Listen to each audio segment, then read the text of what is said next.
Gloria a Dios, aleluya. ¿Cómo está el pueblo de Dios en el día de hoy? Dicen gloria a Dios. Gloria a Dios. Bendito y alabado el Señor. Gloria a ti, mi Dios. Hermanos, durante las últimas semanas he enfatizado la necesidad de dedicarle tiempo a Dios y de desarrollar nuestra relación con Él. Y esto es algo de suma importancia, ya que si no lo hacemos, entonces nunca lograremos conocer cuál es el propósito de Dios con nuestra vida. Y conocer el propósito de Dios en nuestra vida es algo que todos debemos buscar. Y encuentro necesario hacer una aclaración antes de proceder. Y lo que deseo aclarar es que desear conocer el propósito de Dios en nuestra vida es algo que debemos hacer por amor, escuchen bien, por amor y no por fanatismo. Interesante con lo que mi esposa abrió en el día de hoy. Yo no sabía que ella iba a abrir con esa apertura, ¿no? Iba a hacer esa apertura, iba a hacer esa comparación. Pero más adelante va a tener un poquitico más de sentido todo esto. Como les dije, conocer de Dios debe ser por amor y no fanatismo. Y ahora no quiero que me vayan a malinterpretar. Con lo que les he dicho, no he dicho o he implicado que podemos acomodarnos en nuestra relación a Dios a medias, que muchos de nosotros tenemos. Porque si dijera estas cosas, o tan siquiera lo implicara, entonces yo estaría yendo en contra de la palabra de Dios. Y como ustedes saben, aquí no se va en contra de la palabra de Dios, aquí se predica la palabra de Dios sin adulterar y sin aguar. Pero lo que sí deseo que quede bien claro es que en nuestra búsqueda de Dios tiene que ser algo por amor. Si genuinamente deseamos encontrar la presencia de Dios en nuestra vida, entonces tenemos que buscarle de corazón. Y ahora bien, ¿por qué les he dicho estas cosas? Les he dicho estas cosas porque existen muchos creyentes que han confundido el amor por Dios con el fanatismo. Escúcheme bien. Existen muchos creyentes que han confundido el amor por Dios con el fanatismo. Y la realidad es que existe un gran peligro en todo esto. Un gran peligro. Así que este va a ser el tema para nosotros en el día de hoy. Y quiero que abramos nuestra Biblia a Gálatas capítulo 1 y vamos a leer del 11 al 17. Gálatas capítulo 1 del 11 al 17. Vamos a ver el peligro que existe en todo esto.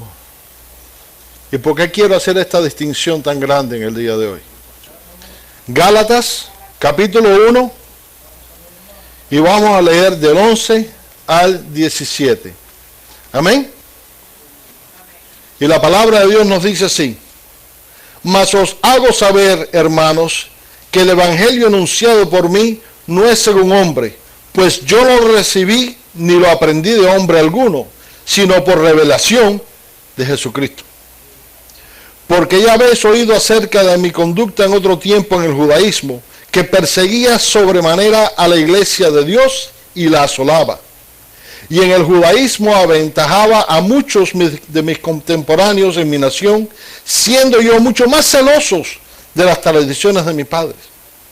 Pero cuando agradó a Dios, que me apartó desde el vientre de mi madre y me llamó por su gracia, revelar a su Hijo en mí, para que yo le predicase entre los gentiles, no consulté enseguida con carne y sangre, ni subí a Jerusalén a los que eran apóstoles antes que yo, sino que fui a Arabia y volví de nuevo a Damasco. Nos dicen gloria a Dios. ¿Qué acabamos de leer aquí? Hermanos, como podemos apreciar, estos versículos forman parte del saludo de Pablo a la iglesia en Galacia, que era una provincia romana, y forman parte de su testimonio de cómo él conoció al Señor. Pero en ellos también encontramos el peligro que existe en el fanatismo. Ahora bien, para que logremos entender bien el mensaje que Dios tiene para nosotros en el día de hoy, debemos examinar esta palabra un poquitico más detallada, un poquitico más de cerca. Esta palabra fanatismo, dile que al lado fanatismo. Dile que tiene atrás fanático. Ahora, la palabra fanatismo es derivada de la palabra fanático, la cual es definida como que defiende con tenacidad desmedida y apasionamiento creencias u opiniones, sobre todo religiosas o políticas. Número 2, preocupado o entusiasmado ciegamente por una cosa. Y los sinónimos de fanatismo son apasionamiento, entusiasmo, exaltación, fervor, fogosidad, intolerancia, intransigencia y obstinación. Ah, pastor, usted nos está dando una clase de español. No se preocupe, que todo esto va a tener sentido un poquitico más adelante. Hermanos, una realidad es que a través de la historia, el fanatismo ha sido responsable de la muerte de cientos. Muerte de cientos, sino de miles. Y estamos hablando de personas inocentes. El fanatismo, especialmente el fanatismo religioso, es algo que cuando se combina con otros factores de carácter ideológico y o político, en realidad producen consecuencias desastrosas. Permítanme citar algunos ejemplos para que entiendan bien lo que les estoy tratando de decir. En la Edad Media, durante los siglos XI, XII y XIII, la Iglesia Católica envió ejércitos a la Tierra Santa. ¿Cuántos leyeron de eso en la historia? ¿Se acuerdan de leer eso en la historia? Y como todos nos podemos imaginar, esto produjo cientos, sino de miles de muertos. ¿Por qué? Porque la iglesia los mandó para que ellos liberaran la Tierra Santa, para que ellos liberaran la tierra de los musulmanes. Hermanos, pero finalmente no produjo nada. No produjo nada. ¿Por qué? Porque los guerrilleros, los cruzados, perdieron. ¿Por qué perdieron? Hermanos, perdieron porque la realidad es que el destino de Israel no será decidido por un hombre o una institución, sino solamente por Dios. Y eso está en la palabra de Dios. Fueron derrotados. Desde el siglo XV hasta el siglo XIX, la Iglesia Católica permanentemente estableció inquisiciones. ¿Cuántos se acuerdan de oírle acerca de las inquisiciones? Organizadas burocráticamente y designadas y supervisadas por el clero y ocasionalmente por laicos. Y esto fue algo establecido con la intención de descubrir y eliminar la opinión heterodoxa y la práctica religiosa en la Europa cristiana. Quiero que escuchen esto. El Papa Inocencio III dijo esto: cualquiera que intente interpretar, fíjense bien lo que está diciendo aquí, cualquiera que intente de interpretar una visión personal de Dios que entre en conflicto con el dogma, escuchen bien, de la iglesia. Él no dijo con la palabra de Dios, él no dijo contra las escrituras, él dijo con el dogma de la iglesia, debe ser quemado sin piedad. Voy a dejar que eso penetre un poquitico.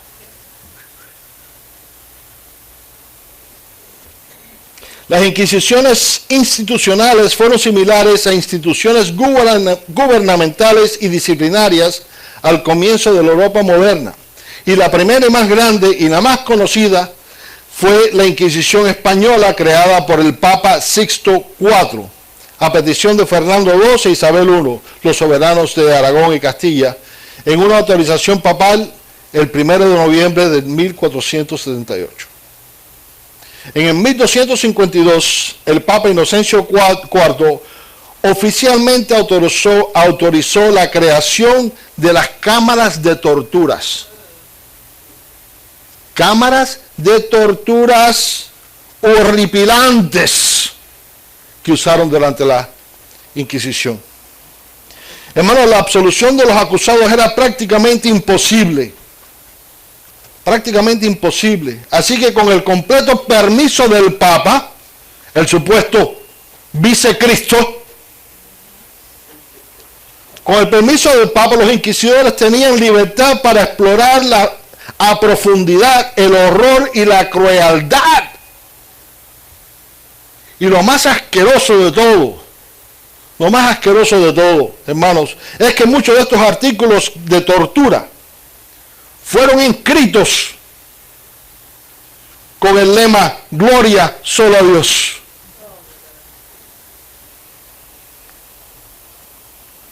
Hubo dos grandes inquisiciones, la Inquisición medieval y la Inquisición española. ¿Cuántos murieron o fueron torturados durante este tiempo? La realidad es que nadie sabe decir. Nadie puede decir. Los expertos no llegan a un número preciso, pero les aseguro que fueron miles. Miles. Pero no vamos a ir tan lejos. Vamos a concentrarnos aquí en este país. Del 1692 al 1693 se produjeron los juicios de las brujas de Salem en Massachusetts. ¿Cuántos se acuerdan de haber estudiado eso también en la historia? Más de 200 personas fueron acusadas de practicar la brujería, la magia y ser diabólicas. Y 20 fueron ejecutadas. En otras palabras, mezcla de miedo y una mentalidad irracional causó la persecución y la muerte de inocentes. Permítame citarle un ejemplo de las pruebas que se hacían al acusado para determinar su inocencia. Tenían una balanza. En un lado de la balanza ponían la Biblia. Y en el otro lado de la balanza a la persona. Si la balanza quedaba balanceada, la persona era inocente. Pero si la persona pesaba más que la Biblia,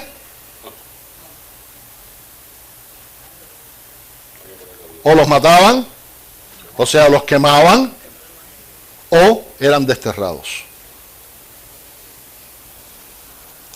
Con el tiempo, la colonia admitió que los juicios habían sido un error y compensaron a las familias de los condenados. Pero, ¿de qué le vale eso a todas las personas inocentes que murieron? Y seguramente ustedes están diciendo: pastor, usted nos ha dado una historia completa, muy buena. Algunas de esas cosas yo no sabía, algunas de esas cosas se me habían olvidado, y está muy buena el estudio histórico. Pero ¿qué tiene que ver todo con esto? ¿Por qué les he dicho todas estas cosas? Hermanos, la razón por la que les he dicho estas cosas es para que nos demos cuenta que aunque en ocasiones nuestras acciones y las acciones de aquellos en poder puedan ser bien intencionadas, todo en exceso, o mejor dicho, fanatismo, intolerancia, intransigencia, obstinación, produce resultados indeseables y desastrosos. Dile que tienes al lado: el fanatismo destruye. Como hemos podido ver en todos los ejemplos que les cité, lo único que el fanatismo religioso condujo fue ¿qué? Opresión, muerte y sufrimiento de decenas, sino de miles de personas. Como les dije, en los versículos del estudio bíblico de hoy encontramos el peligro que existe en el fanatismo. Fíjense bien en este detalle para que entiendan bien lo que les digo. La palabra de Dios nos dice así. Este es el apóstol Pablo hablando. Dice: porque ya habéis oído acerca de mi conducta en otro tiempo en el judaísmo, que perseguía sobremanera a la iglesia de Dios y la asolaba. Y en el judaísmo aventajaba a muchos de mis contemporáneos en mi nación, siendo mucho más celoso de las tradiciones de mis padres. Y para entender esto bien, vamos a detenernos aquí un momentico, vamos a fijarnos en esta frase aquí, que dice: siendo mucho más celoso. Dile que tienes al lado: más celoso. ¿Y por qué les he dicho esto? Porque la palabra clave aquí es celoso. La palabra clave aquí es celoso. Y digo que la palabra clave es celoso porque esta es una traducción de la palabra griega pronunciada celoteis. Dile que tienes al lado: celoteis. que significan, ¿sabe qué? Fanático. Esta palabra, la traducción de esta palabra es fanático. ¿Y a qué grupo pertenecía Pablo? Pablo era fariseo. En otras palabras, había sido criado y enseñado a ser un estricto seguidor de la ley. Pero la realidad es que, al igual que todos los demás fanáticos de la ley, no era más que un hipócrita. Porque él no podía guardar la ley igual que todos los demás. Y por eso en más de una ocasión el Señor les dijo que eran todos unos ¿qué? Hipócritas. Porque ni entraban al reino ni dejaban a nadie entrar al reino.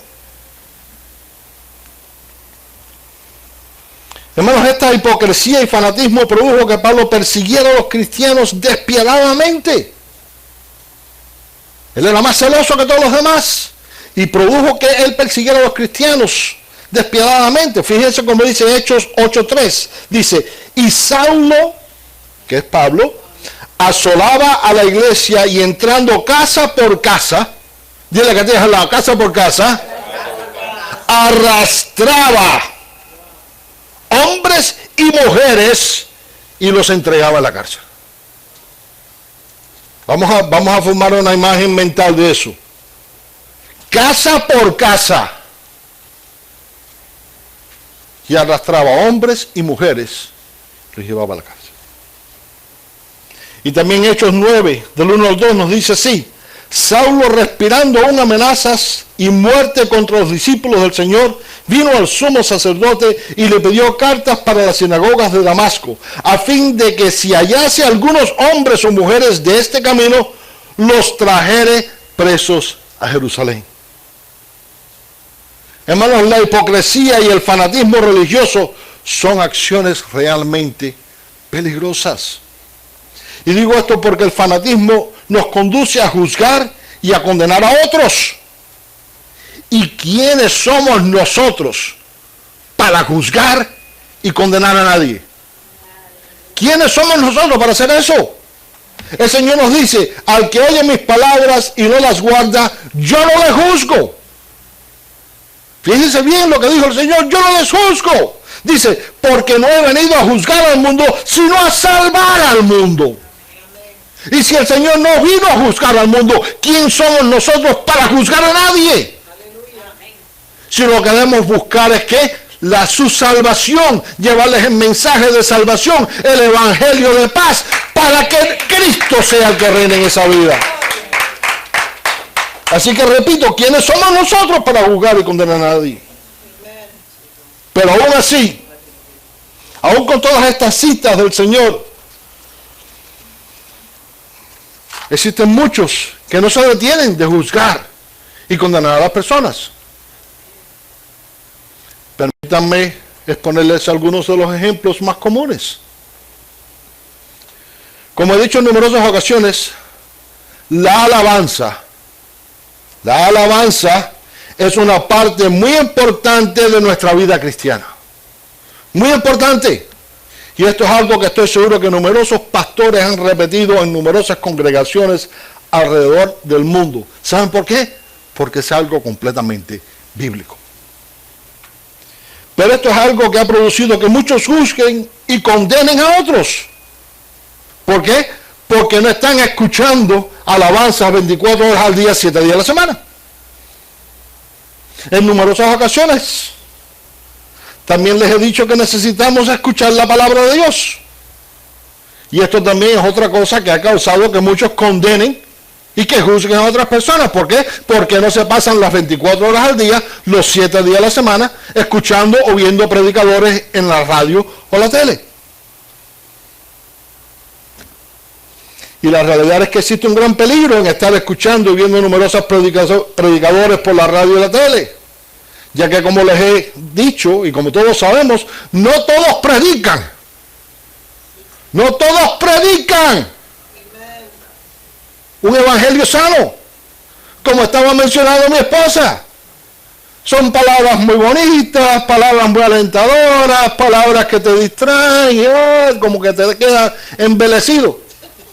Sí, porque Hay personas que tienen ese talento, como que es como una hipnosis, y todo el mundo está en la misma cosa.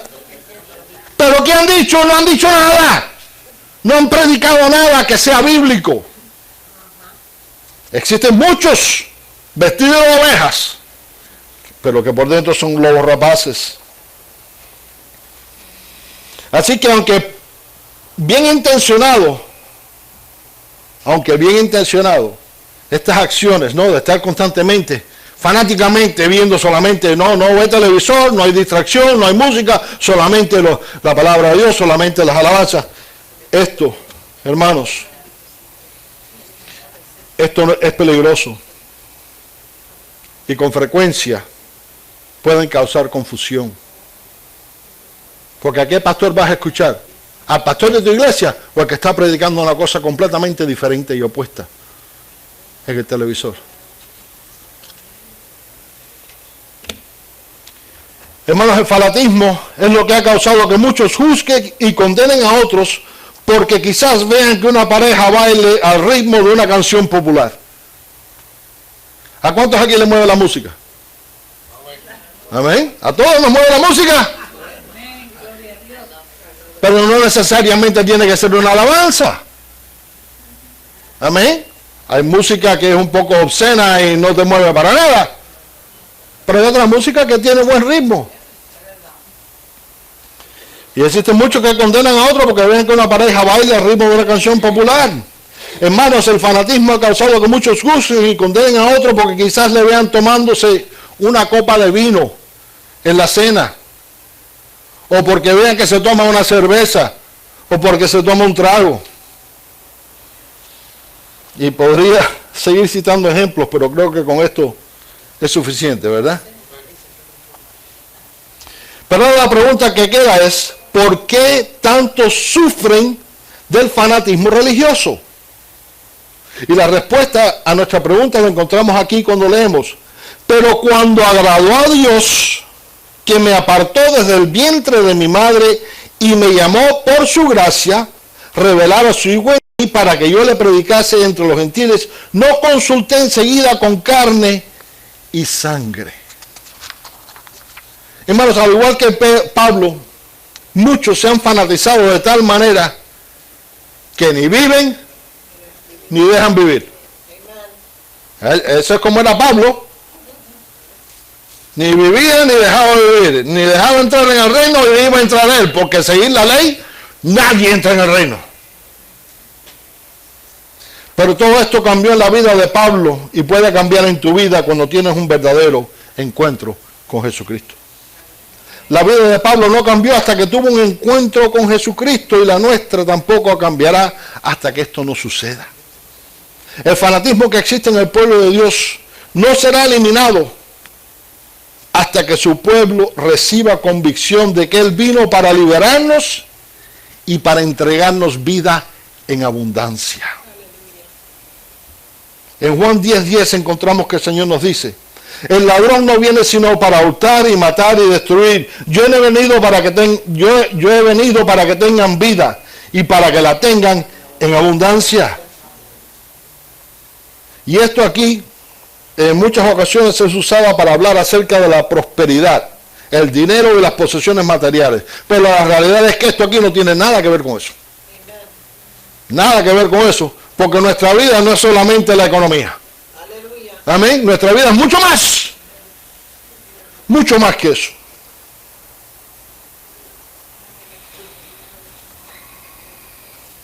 Cuando tenemos un verdadero encuentro con Jesucristo, entonces recibimos el gozo y la paz que Él nos da. Cuando tenemos un verdadero gozo con Jesucristo, un verdadero encuentro, recibimos convicción de nuestras acciones y somos conducidos a, ¿saben qué? El arrepentimiento. Una palabra que casi no existe en las iglesias de hoy. Cuando tenemos un verdadero encuentro con Jesucristo, dejamos de juzgar y condenar según nuestra propia interpretación errónea o la interpretación de algunos hombres que han torcido las escrituras de tal manera que ya casi no pueden ser ni reconocidas. Y las han torcido, ¿saben para qué? Para manipular a las personas.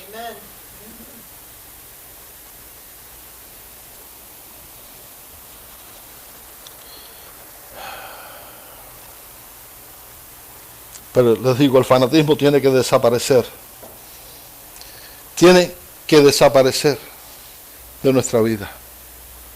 No podemos ser fanáticos religiosos. No podemos ser religiosos, porque ¿saben otra cosa? La religión no salva. El único que salva es Cristo. ¿Qué les estoy diciendo con esto? El religioso es el que no deja de asistir a un culto. El religioso es el que hace todo por obligación. Hermanos, y como les dije, descubrir a Dios, entregarnos a Dios por obligación, no nos sirve de nada, porque Él lo que está buscando es nuestro corazón y no nuestra obligación.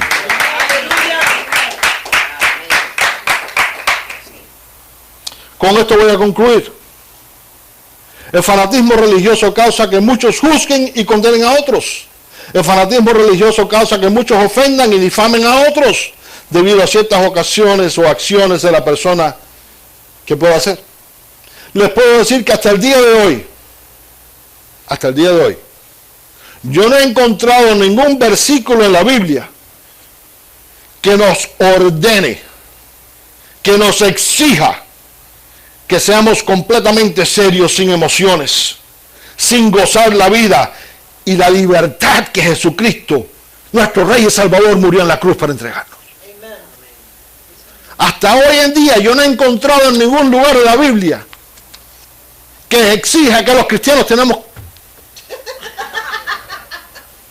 que estar así completamente todo el tiempo. No he encontrado nada que nos diga que no nos podemos divertir en una fiesta.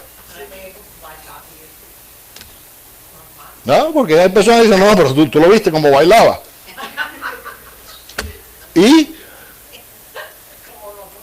ahora con esto no estoy diciendo que salgamos a emborracharnos o a fornicar, cometer adulterio y demás.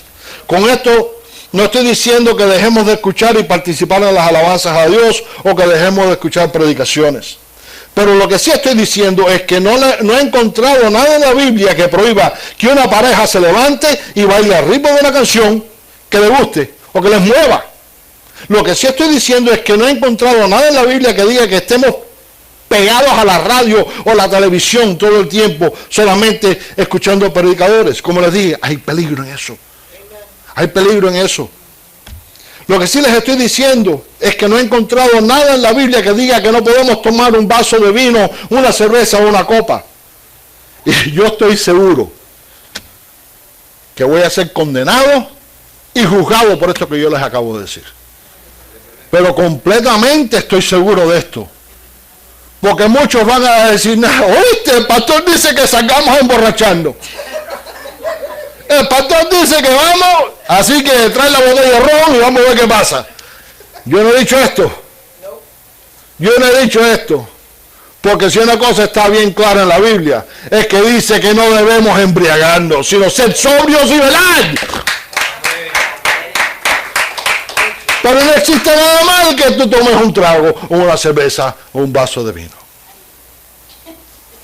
Pero yo sé que me van a asesinar. Voy a recibir más críticas que nunca.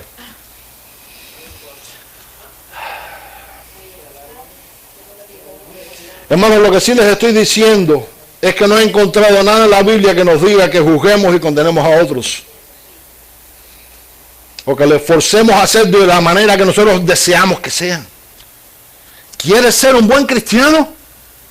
¿Cuántos quieren ser un buen cristiano? Amén. Amén. Entonces persevera en la santidad, estudia y medita en la palabra de Dios. No quieras obligar a otros a ser como tú eres. ¿Te gusta solo escuchar alabanza? Gloria a Dios, escucha la alabanza. Pero no juzgues y condenes a otros que no se pasan el día completo escuchando solamente alabanzas. ¿Te gusta escuchar predicadores por la radio o en la tele? Muy bien, gloria a Dios. escúchalas, pero ten mucho cuidado, y lo que escuches o lo que veas, compruébalo con la palabra de Dios, porque si no vas a ser engañado.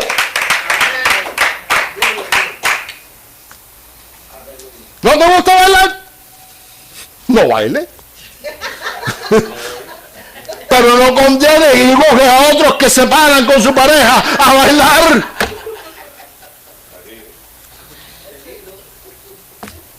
A mí me gusta bailar, pero lamentablemente Dios me dio 2 pies izquierdos cuando llega al baile. No sé ni dar un pasito sin caerme. Me gusta la música.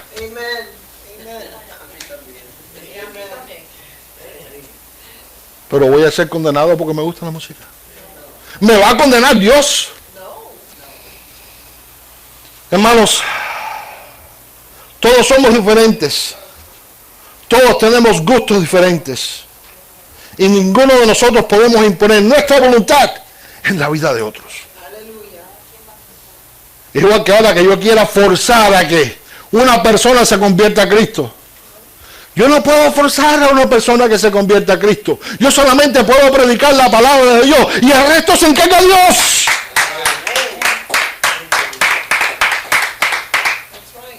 Ninguno aquí puede forzar a nadie. Como dice ese refrán, ¿no? Se puede llevar un caballo al agua, pero no se puede hacer beber. Nosotros podemos predicar la palabra de Dios, pero no podemos forzar a una persona que acepte a Cristo. Eso es algo que solo sucede cuando tienen un encuentro con el Señor, su corazón les toca y lo reciben. Examínate hoy y pregúntate, ¿qué siento yo por Dios hoy? ¿Amor o fanatismo? Recuerda que el fanatismo produce dolor y sufrimiento, pero el amor produce bendiciones. Así que refleja en tu vida. Pregúntate, ¿por qué estás aquí hoy? ¿Por amor? ¿Obligación? ¿O fanatismo? Yo vine a alabar a Dios. Yo vine a alabar a Dios. Gloria a Dios.